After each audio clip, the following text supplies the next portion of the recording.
Once again, I'd like to invite Rohit Dadwal, CEO and Board of Directors, MMA PAC, Global Head of Smarties, MMA Asia Pacific. Rohit will have you back on stage again. And joining Rohit, once again, let me please invite Sandeep Pandey, CEO and co-founder, Cube Analytics Private Limited. I'd like to also invite Ishank Joshi, Managing Director and CEO, Mob Avenue AI Tech Limited, Raghav Anand, Partner, Media and Entertainment Transformation, EY, and I'd also like to please invite Sajid Gopal, Media Head, Domino's.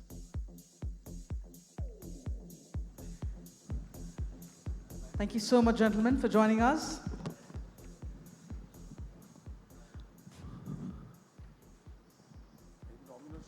Are we in all? I wish AI could sort this out for you guys. Okay, so thank you. Thank you for being here, guys, and thank you to the audience. I think Monica and Raghav have set up the context of what you can expect in this report. What we thought would be really interesting is to actually have a conversation about where really is the world today, where is the Indian marketing and advertising industry with regard to AI. There were some telling statistics that came out, which Raghav was talking about, that while the adoption is very high, the maturity is relatively very low. And I also personally believe, not to discredit any information that was made available or is generally available on the AI tools, whether it's Claude or ChatGPT, I do believe that there is a misunderstanding of what the word adoption and transformation is. I think this needs to be really looked into, and one of the things that we are going to do as a panel is to talk about that. Because if everybody is using AI, and everybody is using AI for their personal needs, for productivity, etc., for their business, how is that the adoption is a mismatch with that? So let me start with the audience here. If you could, before answering the first question, and first question is open to all of you, if you could also quickly give one perspective of what do you think about the India marketing landscape? If I were to use it as a metaphor, if it's a train and it's left the station, where is the Indian industry on that train? Is the Indian marketing ecosystem on that train, the AI train? Hi everyone. Good afternoon. So my perspective is that they're already on the train. Train is moving, but they're still laying the track. So they don't have a track. If I look forward, I don't have a track which is laid down. So I am in the train moving fast, but I'm still laying the tracks. And tracks is all about how clean and connected data you have, how foundationally you are there to make it happen. Ishank? Yeah. Hi everyone. I think what you mentioned about train is moving. Yes, there is a track laid, there is a train moving, but I think the signals or the compartments, we call it as for the train, they are not talking to each other, or they are not moving at the same speed. So in a lot of cases, what we have seen that while a lot of organizations are adopting AI, but their path needs to be defined over years, that whether they are AI powered, whether they are AI first, they are AI native, or they are AI autonomous. So that's where we feel there is a large gap. Yeah. So it is moving for sure. Sajid? I'll use the same analogy. I believe that everyone has bought a ticket to the train. 50% have boarded the train. The people who boarded the train are still trying to figure out what the destination is. Do we get out at the next stop, or do we make it to the end of this? And that's going to take some time. It's because we definitely know that's the way, and there's no question about it. But yes, to what extent? The same way what you said. Are we AI adjacent? Are we AI leaders? How does that move out? That is something we're still in the process of figuring out to a great extent. Right. And I think the marketers are on the train, but there's a lot of emphasis on being on the train, whereas the investors and stock markets are asking, you're on the train, are the tracks laid out, are the stations built, are there the ticket stations where people actually pay money, and is it all making into a viable business? And to do that, are all your bogies connected to at the same speed? These two questions I think is what's the difference between adoption and maturity. But everybody is on the train or just stepping into the train from that point of view. But is this a personal train or a business train? That's a good question. Yeah. If I were to answer this question, I think 80% is still a lot more, you can say, defined the personal train, and 20% is where I'm making it a business train, which means I'm trying to create a business impact out of what I'm doing, versus 80% is still largely efficiency gain in my personal or daily activities. I mean, whenever there is a newer technology which comes in, and we have seen that over years, every decade there is a newer technology. So typically it is more personal at the usage level. It starts with that as a first part, and then slowly and steadily it moves towards more business goals. But today it is more personal for most of the people who are using AI, whether for their daily productivity or whether they are for business goals. And I hope to see the results which is driving business growth in future. The starting point is always going to be personal because that's where you start building confidence in certain things. Very simply, we are all humans. We all prefer making personal, smaller errors than making business errors. So yes, but the positive side, so while everyone is talking about, okay, we're not reached there, I think the positive signs are where we started. And it's not the fact of joining it late, it might be, let's figure out and do the right way of doing it. So I would say the same thing happened when machines came in, right? There were tools which people were using, and then people were using it for personal use, but somebody had to put all the machines into a factory floor in a line, connect them together, and then you could build automobiles, ACs and fridge and all of that. But somebody has to do the thing of putting the machines in line, creating a factory floor, and then being able to connect. And that's what enterprises today are lacking. Everybody, in fact, I was in a group of 12 CEOs. The question that was asked is, each of my creative guy, and they were in a media post-production workflow, they are using all the tools at home, but when it comes to office to actually create that, the adoption is less than 10%. So do you have a factory floor is the question. You have the machines. So Sajid, let me come back to you, the point that you were making. And as the study said that 85% of the people are using or adopting this. And there is productivity increase that they're seeing. But on the contrary, only 60% actually are looking at business impact. So what's the gap? Why is there the gap? As a marketer yourself, when you look through the ecosystem and work with them for the dollars spent, how do you measure that impact? So there's a couple of things that definitely happening. So with standalone tools, be it anything from Claude to Codes, whatever you're doing, definitely there is one moment where we are doing things faster, we're doing things better. So these are more productivity enhancing, not actually a breakthrough piece. Now, if you look at that, yes, that's a good starting point. But the challenge is that we should not be content with that. For business piece, for a media piece, if I say, let's look at a time where traditional media starts, we have a ecosystem of programmatic buying. That's where actual impact try to come in. Just because we can tweak a meta targeting out of AI or might be, that's a very small point. The overall ecosystem might be the end point would be, I have an ecosystem where I put out a problem statement, irrespective of omni media, can I optimize everything together? That's where the results come in. Can I drive actual ROI out of it? So that is the end point. But starting point is still fine. Ishank, on that, being on the other spectrum from a marketeer, being a service provider and helping them fulfill this, the study spoke about content and creativity as the two main pillars. And as the study also noted that while those are the two main pillars, only about 36% actually have a full stack, which I'm not sure whether the definition of full stack again is correct or not. But, and if the full stack is there, it is not internal to the organization, it's external to players like you as mob avenue. And you may have a full stack, but the marketeer doesn't.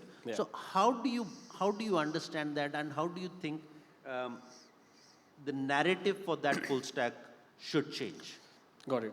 And I think the larger question is, how do you consider full stack as? And there are different definitions for full stack, for enterprises, for a department, and for a person, right? I believe the 36% number that you're talking about is more from a personal point of view, that I might use AI to create content, to create hooks, to write things up. But from an enterprise point of view, it'll be, while you have done all of this, your creatives, is it speaking to channels? Is it speaking to my CRM? Is it speaking to my retention? Is it speaking to my supply chain? And if all of this is happening, whenever there is a sale which is happening using a certain sort of a creative, uh, is that feedback going back to my all the certain departments that yes, this is working for the enterprise?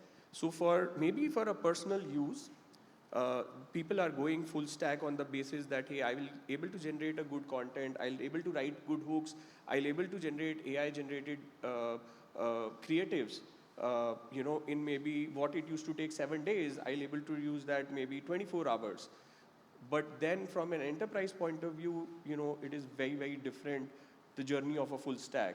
And most of the enterprises, and that's our, theory, that these enterprises are not able to reach that level today because the infrastructure to create all of this together is missing today. Yeah, go ahead. One thing I believe is somewhere, at least for the creative aspect, it's somewhere the trust or the awareness part of the tool, where look, AI might help you build creatives, but the ownership of the creative lies with the brand, and a lot of times brands doesn't want to be in the wrong side of things with culture sensitivity, with brand tonality. So somewhere the understanding of full stack with people is that it's going to be fully automated, but that's not the case. It's not purely a capability problem with the AI piece. It's partial capability, having a strong structural framework, and also the fact of internally to understand what the capabilities and what the stop need gaps are. You were about to say No, something? I was going to say that I think the question about am I using the full stack of AI versus has AI been penetrated and adopted into my full stack of the business? These are two different things. Yeah, right. Right? Right, And absolutely. now, is your, AI in SAP, in your CRM, in your billing, in your, and do you have the people and culture and the process to use all of that AI to take a decision and create an impact from that point of view? That is something that is lacking. It was interesting, and I don't like to do this, but Ishank, you said, does the content and creative work for my challenge, my platform, my this thing? You used 2, 3 or more adjectives. You didn't say consumer. And I'll tell you why I asked this. In the morning, we had this session where Manish was talking about, and I spoke about the fact that we are all running around these metrics and technologies, and are we forgetting the consumer?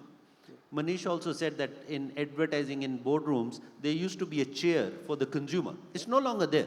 Yeah. But if we are doing all of this to get the attention from the consumer, how is that not a central part of this discussion?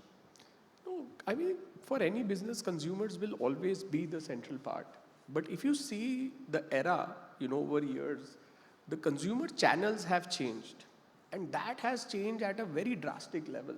So in the morning, you are on Meta. In afternoon, you are ordering something on a quick commerce. Then in the, somewhere in the lunch break, you are playing Candy Crush. Then in the train, you are watching Netflix. Then in the night, you are watching live sports. So the important part here is the consumer is using so many different channels. And when there is so much of different channels, you have to bring your messaging out, to those consumers, depending upon that channel and what is the intent of that consumer during that particular point of time when he's consuming, that content. So I think that is where people and enterprises, as even marketing today, is trying to evolve themselves. That different channels, different platforms require different sort of content integration for reaching the same consumers. And nobody is going away from the consumers, but the span of that consumer is so less. You get 20 seconds, you get 5 seconds, you get 6 seconds, you get maybe 25 seconds to the max to get your message out. So how much you can really do that in that? But on the other hand, you have 3 hours of IPL and 4 hours of Durandar also. And Yeah. the consumers are there also. There also, there, absolutely. If I Sandeep? may add on Yeah, something, yeah, this go ahead. thing. I think the flavor of the last 2 seasons was personalization at scale, right? And it happened only because the consumer was at the center. You could do the personalization because you knew many touch points of consumer, and like he said, what the customer is doing, consumer is doing from the morning till the evening, and that's why you were able to deliver the message in the context or in the mood or the frame the customer is in. So I think that's where today to listen to customer, those FGDs and those pointed researches are there, but there are many more touch points from where you're getting the customer direct feedback to say, how do I serve this customer better? How do I serve this customer at what point in time, for what product, and what's the likelihood of customer converting at that point in time? And that's where I think you've sort of, because of the touch point, somewhere you believe that the customer is always there, and that's why maybe the chair is gone of the room as well. So let me build on this and staying with you, Sandeep. The study also said that 50% of marketeers are building in-house tools for measurement. Is it an expensive mistake that they're going to make? Because they are specialized services and they have always been to do that work for them. And why this change? And how do you measure measurement as you go forward? Okay, my view is very different here. I think what is happening is that measurement is very close to the business these days. You have your customer data. You have your own way of making decisions. You have your own way of integrating those decisions back into the planning frameworks. Now, you don't want that learnings to go away, and that's why you are finding that a lot of people are trying to create measurement in-house. So the number is 50 or 40 or 60, I don't know, but I'm thinking a lot of people are going towards that. Now the catch is here. You said, is it a mistake or is it going to grow from here? And the challenge is that in the process of running the measurement they're doing a very partial measurement. So if you go across the organizations where you say 50% have done it, they have largely owning the performance measurement in-house, right? Not necessarily the entire marketing in-house. That number would be very small. That's the point number one. Now, point number two, only barring few who really are out there to invest in making it happen, few are successful from an end-to-end. I don't know why that's also happening. It's because owning a measurement is a long-term task. It's a task about then having the right products, right engineering efforts, right talent to make it happen, and most importantly, the right governance to make sure that the rigor happens, the always on, back end connects to the front end, insights are generated always on. And that requires, like I said, governance, that requires a commitment and investment. Where I think the world is headed, I am finding that the world is going towards a hybrid model. Hybrid model is what? Where the end customer owns the data, owns the insights, owns the decision making. The partner they bring on board owns the model, owns the integrations, owns the cadence, owns the governance. And because by that they're getting not just that, the industry learnings, industry knowledge, at the same time the governance and the always on learning. Wherever you have these two working brilliantly, the power of these two is far higher than businesses doing it all in-house. But here's the paradox from this. Raghav, I'll come to this. Propensity, right? Modeling. How do you work on that? If this is a model going forward and there is the risk of owning the data, which is the first party data, owning the consumer, and then being dependent on a third party to run that for you, and then you have the issue of privacy, you have the issue of all of this. How do you manage that propensity modeling in that scenario? Because you are responsible for the growth. How do you do that? Right. And that's an important question, because the propensity modeling, which we are doing, again, there are two parts to that answer. One is how mature is your data stack? And like we say RAG in AI, how are you augmenting it locally? And what is your understanding is going to go a long way in your propensity modeling. Why is that? Because marketing itself has changed. What were we, just to your question before, what were we measuring previously? We were measuring media, how many people were watching it. We were doing a modeling, creating something, and then putting it on, right? Today, we are not measuring just media.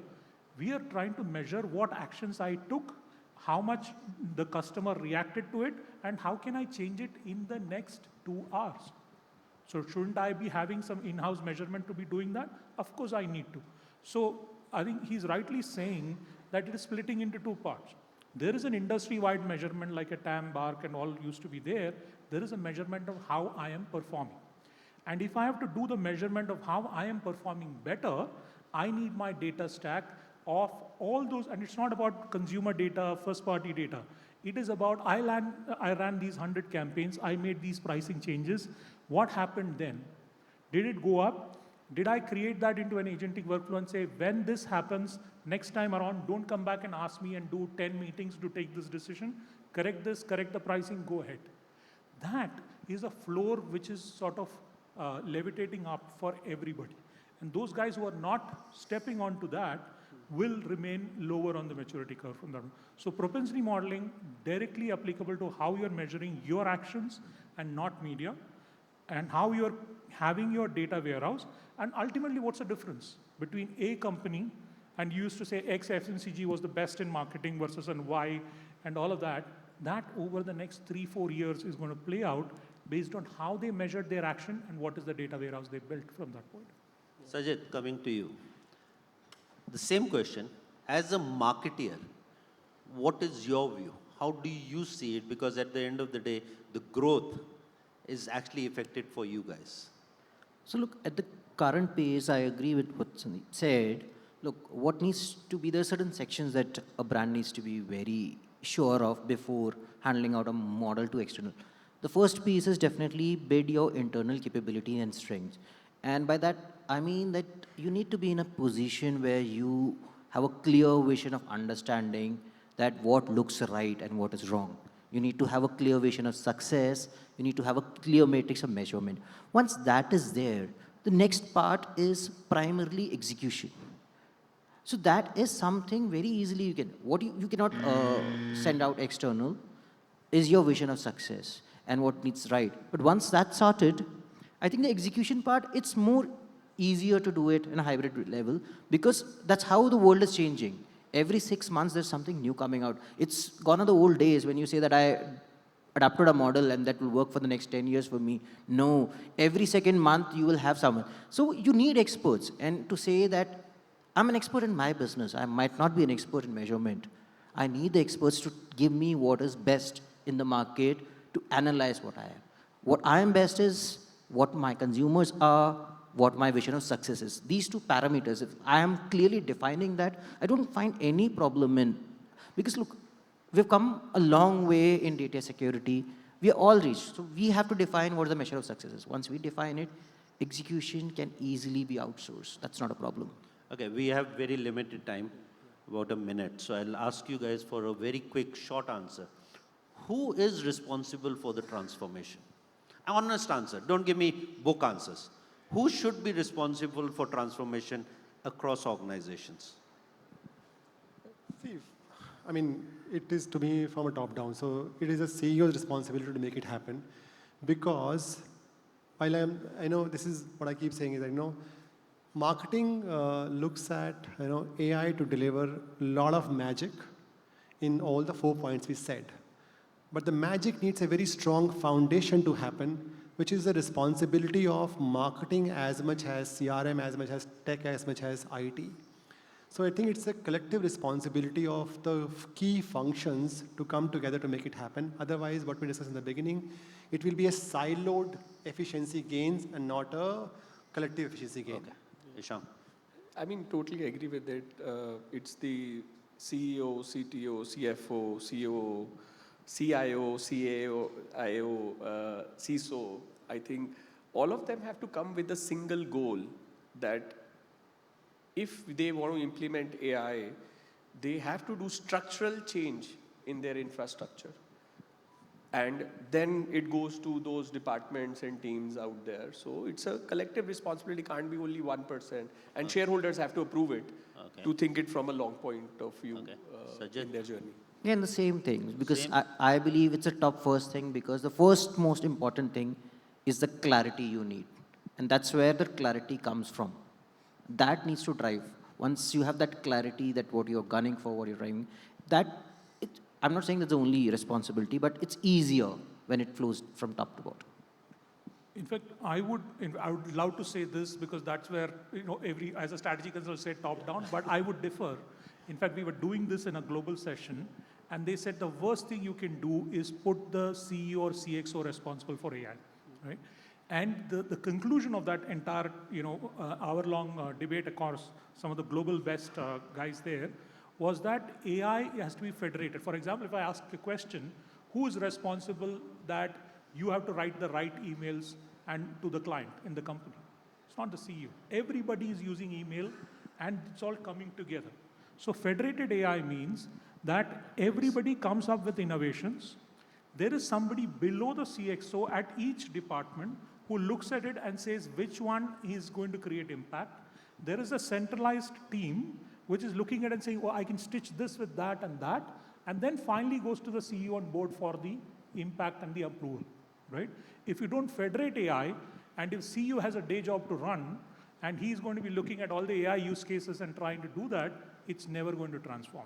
But isn't that the first thing has to be that I have to change as an AI first company? Yeah, I mean, that's where the larger perception lies. Yes, it goes to the. I would completely agree that the tone has to come from the top, but the act has to come from everybody. Vision versus execution. So vision will come from the top, and execution, like you said, will happen at that level. So the bogies have to fall behind the engine, basically. Yes. Okay, with that note, thank you so much. Appreciate your time. Thank you.